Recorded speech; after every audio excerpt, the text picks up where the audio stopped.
There's something lurking in the woods. Something hiding behind the trees just out of sight. Making weird, eerie noises that you've never even fathomed can come from a creature on Earth. But it also seems to have the ability to sound just like your lost loved ones. Welcome back to the swamp, my friend, and welcome if you're new. Today I'm going to be sharing some creepy and allegedly true deep woods horror stories sent in by viewers just like you. Per usual, if you have a story that you would like to share in a future episode, be sure to submit your story at swampdweller.net or the email you can find in the description down below. I would love to share your story with everyone here in the swamp. Now, without further ado, let's get into these creepy and allegedly true deep woods horror stories that'll freak you out tonight.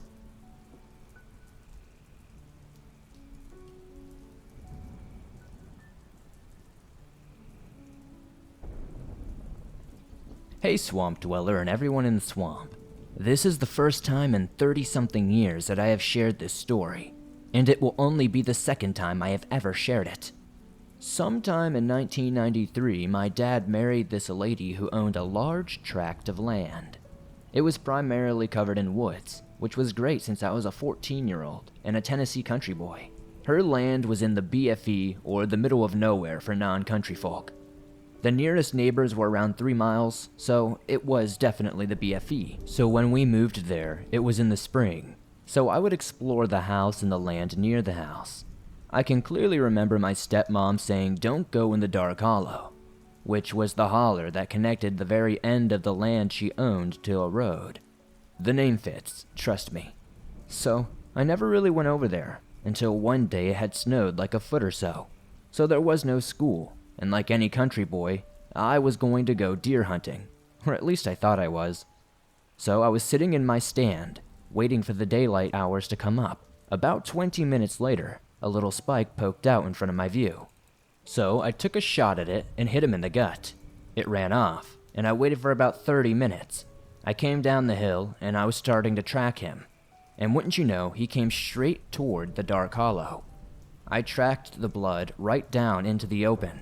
It was an easy trail thanks to the snow, but I had a weird, interesting feeling in my stomach. I got to the very bottom.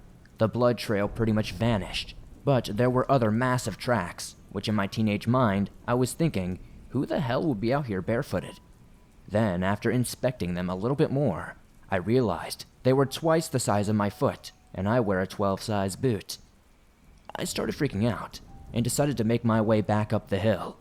Halfway up, I stopped and turned, looked toward the opposite hillside, and directly across, there was something that stood at least 8 feet tall and covered entirely in hair. It had my little buck thrown over its shoulder, and this thing looked absolutely massive. The head was gone when I realized it was staring right at me. It then let out a roar that still sends chills down my spine. I was frozen there. I just could not move out of pure fear. I had my rifle in my hands, but I could not move when it roared again. My body came back to life. I started moving up that hill pretty fast. I ran the 2 or 3 miles in Olympic time and finally got in the house. My stepmom said, "What happened to you?" So I sat down at the kitchen table and told her my tale. She laughed, which kind of pissed me off a little bit, but anyway, after she was done laughing, she said, "Didn't I tell you not to go into the dark hollow?" I said, "Yes, ma'am," and she got serious and said, "That is why you should not go back. When I tell you not to go somewhere, please don't go somewhere." I don't know to this day if that was a Bigfoot, a dogman, or what else it could have been. But I know I've never seen anything like that. And I still hunt, but not in that county. This is my story. Take it for what it is. The only 3 words I must describe are the scary truth.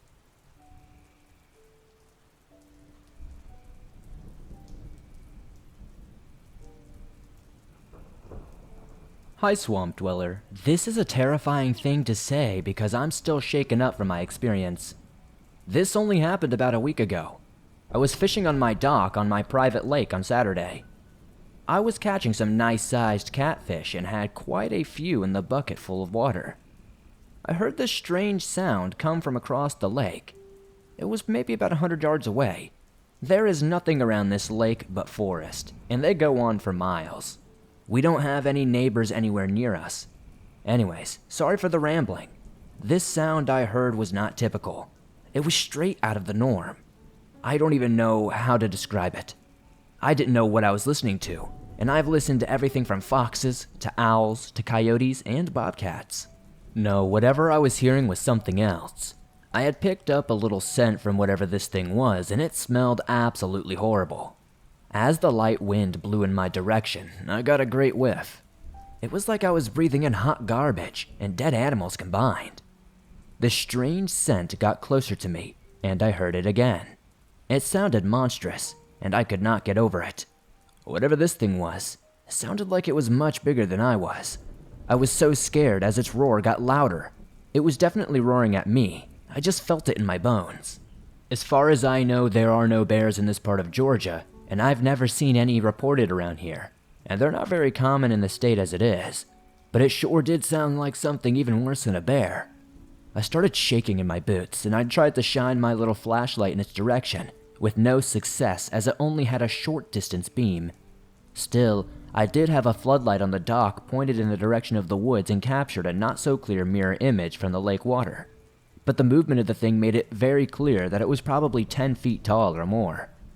As I had raised my head to estimate its size, I would pretty much think that it was almost a primitive creature from its roaring sound and its size. This thing had started to walk around the lake, and I could hear its footsteps splashing in mud. I stood utterly still, hoping it would casually walk in a different direction from where I was standing. I couldn't see it very clearly as it came closer to the edge of the floodlight. I kept my floodlight pointed at it as it kept walking through the wet, muddy bank of the lake. In the distance of the beam, I could only make out a faded, reddish-brown hair on this thing, so I still don't know what it was. It had gotten so close to the dock, and that's when I was more shaken than ever, as I feared it would come up to me. I did not want to see this thing face to face, but luckily it didn't get that close. One thing I know for sure, though, that its size was absolutely massive, and I never felt more relieved as it walked past the dock. It was 50 feet away from the pier when I was standing there. I was sweating out of shock as it roared one last time and headed into the woods east of the dock. Please let me know if anybody has any idea what this thing could be, and thank you for sharing my short story, Swamp Dweller.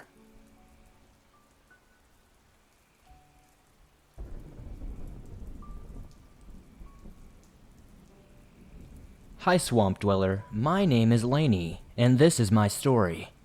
It was the summer of 1968. I was 8 years old and thrilled that school was out for the summer and freedom was at hand. I loved my summers off and was looking forward to our adventures with my cousin Jimmy. Jimmy was 6 months older than me and lived 4 houses down. Our families were very close and took vacations together and celebrated holidays. So Jimmy and I were tight. We were best friends. As great as I knew my upcoming summer would be, who could have thought it would be even better? Well, it could, and it did. It was a typical summer day off in June, and Jimmy and I had been out playing in the warm summer sun all day. It was dinner time, though, and time to come in. During dinner, Mom told us kids that she had something exciting to say to us.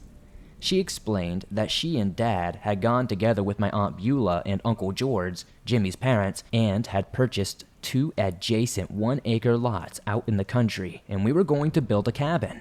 My Uncle George had carpenter skills and my dad knew plumbing and electrical. It was meant to be. I was so excited. We would be staying in camper vans. My little 8-year-old brain started spinning. Summers were going to be one big camping trip with swimming, fishing, and forests to explore. I was bursting with joy. Lake Lorelei was the name of the gated community where we had purchased the lots. It had just opened, and a few lots had been sold. Lake Lorelei is in Brown County, Ohio. It now consists of a population of over 1,000 and is completely developed. But back then, it was the middle of nowhere and nothing but woods for miles and miles. The day came when we could finally see the property for the first time. Aunt Beulah and Uncle George loaded up into their camper, and my family did the same. Jimmy and I were more than excited, and the ride there was like waiting for Santa on Christmas Eve. It was endless. At last we arrived. Jimmy and I jumped out of our respective cars to inspect the area. We were ecstatic. None of the lots around us were inhabited. All the lots to our left and right were lush fields of wildflowers, tall grass, and butterflies. Across the road from the property, the empty lots afforded a clear view of the pond across the street. About 5 lots down to the right was a small forest. My young brain did not question why those lots were not cleared to be sold. I was just excited that I had my own forest to explore. Jimmy and I began to explore every nook and cranny immediately. We left after breakfast in the morning, came home for lunch, and were back out until dinner time. We loved it. One day we became curious as to the name Lake Lorelei. Our parents explained that Lorelei was a siren from Norse mythology who sat on the rocks along the Rhine River and sang so beautifully that sailors would be so enchanted that they would lose all their senses and crash their ships, only to die watery deaths. We, of course, found this perfectly gruesome and awesome. As the summer passed, we eventually headed down to explore the small forest 5 lots down from ours. As we entered the woods, a creepy feeling descended upon us, but we continued on our way. We found a dilapidated, decaying old house in the forest. It was peaceful all around us, no birds chirping or any insects of any kind. The ancient house seemed to beckon us. It's like it wanted us to come inside, but something about it made me feel incredibly uneasy, and I could tell Jimmy was feeling the exact same way. We looked at each other and said, at the exact same time, "I dare you to go first." We laughed at that, and it somewhat eased the tension in the air.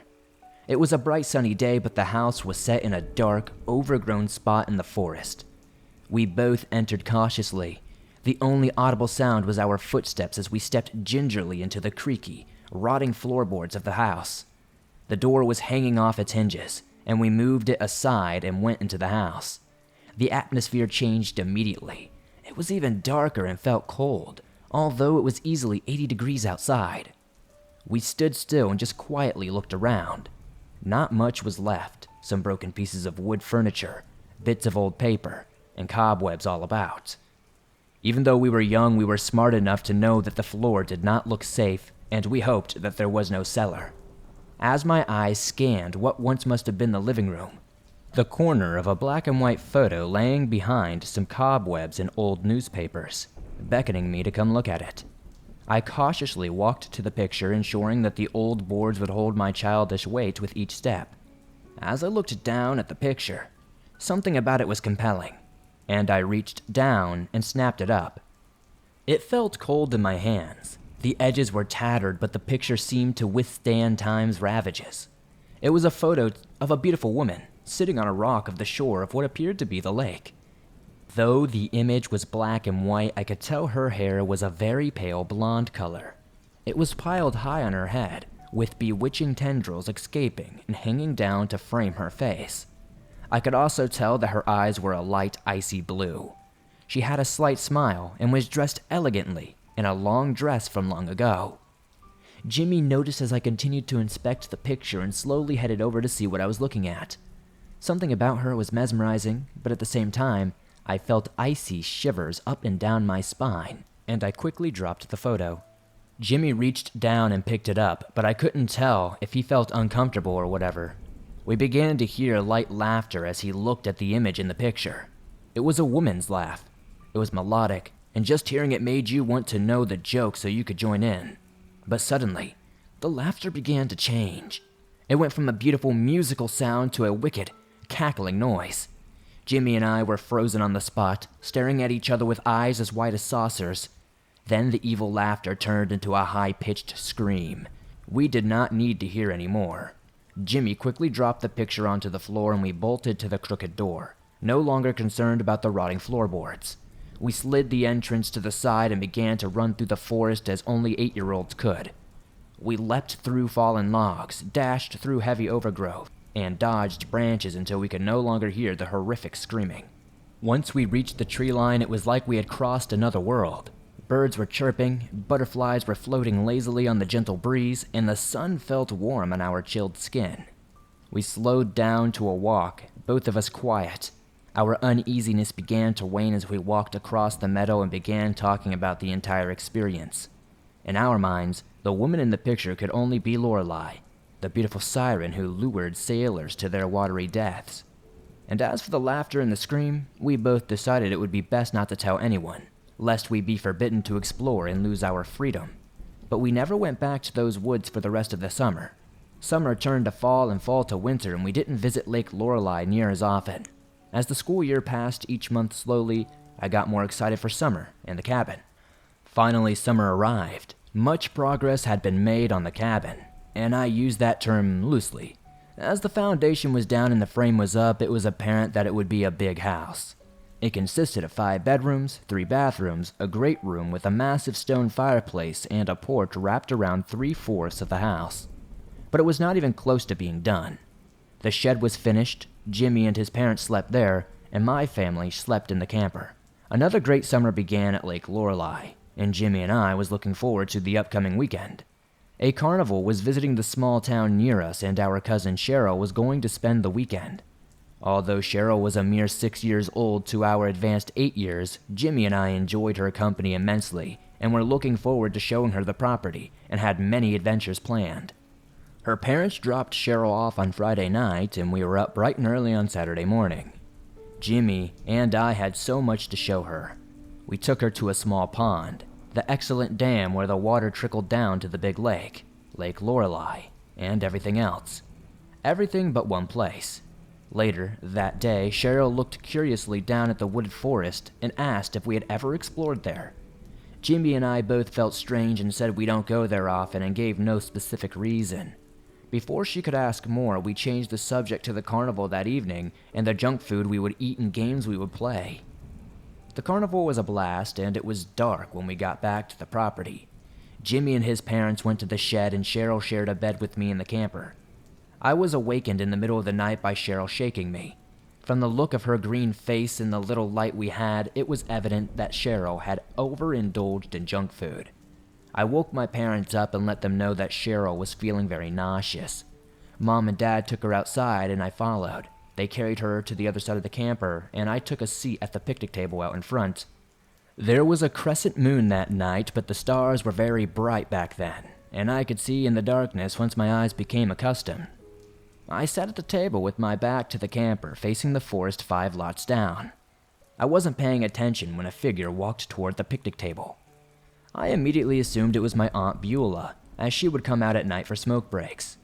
As the figure walked closer to me, I realized it was definitely not my Aunt Beulah, who had raven black hair and was very short. This figure had pale blonde hair and was very tall and slim on top of her head. I stared at her aghast. It was the lady from the picture who Jimmy and I called Lorelei. She was very pale in the dim light, almost a bluish white. She sat across from me at the picnic table, and I stared at her, unable to form words. As she sat there eerily in the still night, suddenly she began to laugh. The same musical laughter I had heard in the old, dilapidated house the summer before. And as before, the laugh started to change. It became a shrill cackling, and as I looked at Lorelei, or whatever this thing was, she also began to physically change. It was not a gradual metamorphosis. It was an instant change. The beautiful blonde hair was gone. Her hair was now gray and hung in matted clumps down to the back of her black hooded cloak. Her face was pale greenish, and worms appeared to be moving around under her skin as the flesh undulated. Her teeth were brown and very sharp and pointed like the teeth of a shark rather than a person. I was frozen there, unable to move or scream, absolutely in shock. The laugh turned to a screech, and the horrific figure across the table began reaching for me. Her fingers were very long and skinny. She had sharp, pointy fingernails that started to scrape across my face. I suddenly was able to move, but still had not found my voice. I jumped up from the picnic table and began to run, unable to scream for help. I ran barefoot across the road as fast as possible in the dark. As I kept running, not daring to look behind me, I heard her coming after me and gaining. Looking before me, I realized I was running foolishly straight toward the pond. I began to panic because there was no way to end that course. Lorelei was right behind me. I could smell her stinky breath. Once I reached the pond, there was nowhere to go. I turned to face her. Her eyes were glowing a fiery red in the dark. Her hands raised, reaching and grasping for me. Suddenly I found my voice. I closed my eyes and began repeatedly screaming for my fate. As I continued to scream, I felt someone's hand on my shoulder, shaking me. It was my mom, and I was sitting at the picnic table, no longer by the pond. I was so confused. My mom had asked me what was wrong with a look of extreme concern on her face. I was crying and trying to get it out. Lorelei, the horrible scream, the witchy appearance. My mom hugged me and told me that Lorelei was not honest and I must have fallen asleep at the picnic table and had a nightmare. I knew that was not the case. It was real. My feet still hurt from running across the sharp rocks barefoot. I know Lorelei had been there that night, and she was pure evil. We went back to the camper, and it took me a long time to fall asleep. The following day dawned as ever, and Cheryl's parents came to take her back home.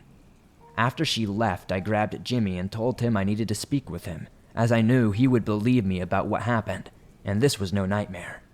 I told him everything that happened the night before. We decided to walk over to the pond and investigate. As we got closer to the pond where Lorelei had confronted me, we looked down at the mud, beside the water's edge, and saw one lone footprint, a footprint about the size of mine. I looked at Jimmy and he looked at me. I slowly reached down, took my shoe off, and placed my foot gingerly into the footprint. It was a perfect fit. I put my shoe on quickly and Jimmy and I ran back to the camper. We both knew that Lorelei was real, no matter what the adults said, and we both vowed to never go out by ourselves after dark. The rest of the summer passed by quickly, and we never went to the forest or alone past nightfall. Our parents never seemed to notice, so we kept it our secret. That summer ended, and it was back to school. Tragically, in the fall, Aunt Beulah died of a sudden heart attack. Everyone was so grief-stricken and no longer wanted to go out to Lake Lorelei, as it wasn't the same without her. The property was eventually sold, and I never returned to Lake Lorelei again. I still don't know exactly what went on that night. As an adult, I'm sure that the entity was not Lorelei, the siren from Norse mythology, but I am just as confident that she was fundamental to this day. I still can't explain how I ended up back at the picnic table, but knowing what happened that night, I often wonder if the dilapidated house is still there alone in the middle of the forest, and if Lorelei still haunts that land. Jimmy sadly passed away 2 years ago, and I no longer have anyone to discuss this frightening encounter with. At least, no one would believe me. Rest in peace, Jimmy. I dedicate this to you.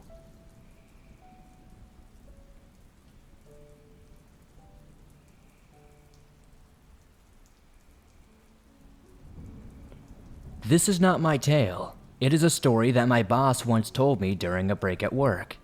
I will change the names but try my best to describe everything else exactly as it was said to me. In the early 1990s, Jeremy and Susie had been dating for about a few weeks and were becoming very close. Late-night lovers' lane trips were becoming common for them. Both had come from homes in rural settings, so often they would end up in the outdoors on long hikes or parked on a lonely logging road. On this night, Susie and Jeremy were out in the logging country of the Pacific Northwest.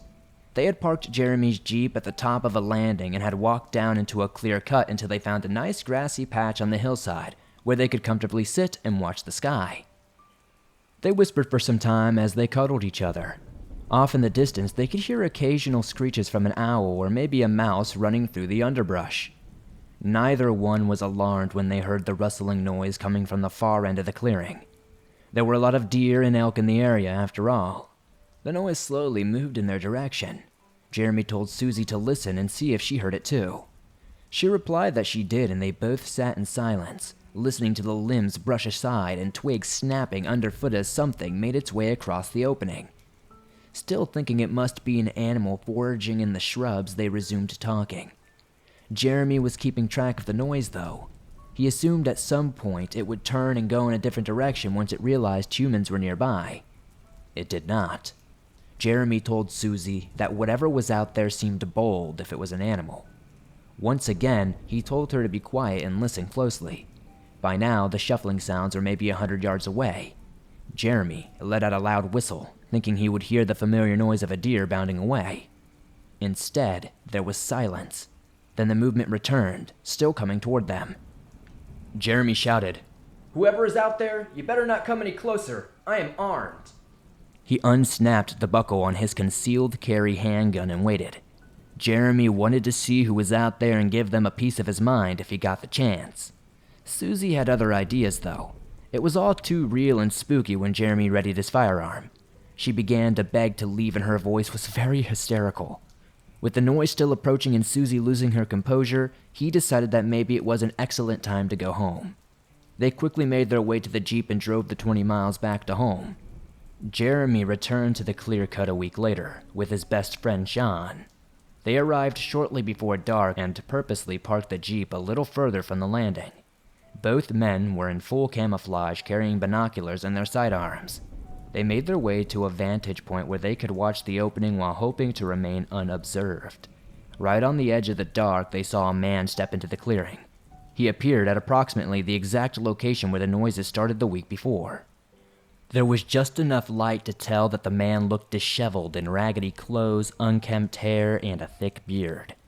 The man was moving oddly, as though he was under drugs or had some mental disorder. Whatever the case, he did not belong there, and it creeped out Jeremy knowing it was probably this man who had been coming to them the night that they were out there. Even despite a warning, the man didn't stop.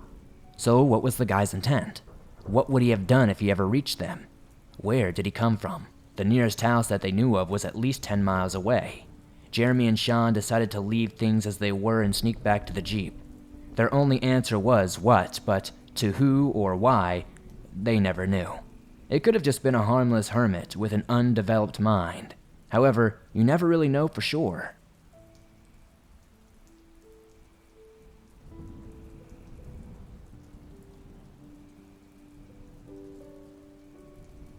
Thanks for listening to these creepy and allegedly true Deep Woods horror stories that'll freak you out tonight. Thank you to all the viewers who sent in their stories as well.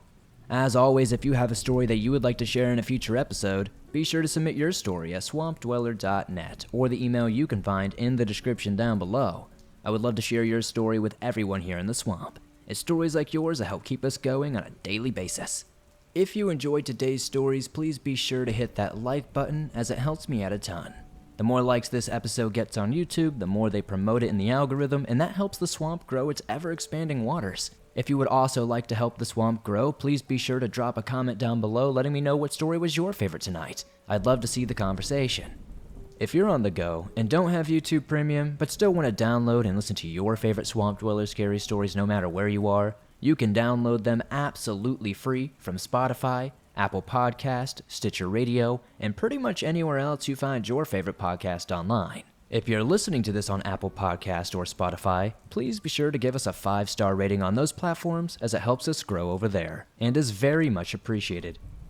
Thank you for always supporting the swamp the way you do. Be sure to check out the merch store if you haven't. We got t-shirts, hoodies, and more. I'd love to see you guys wearing some cool swamp threads. Come join me on Twitter, Facebook, and Instagram to not miss any behind-the-scenes action. You can also join our new Discord that we have set up, and I'll see you all soon with another creepy episode.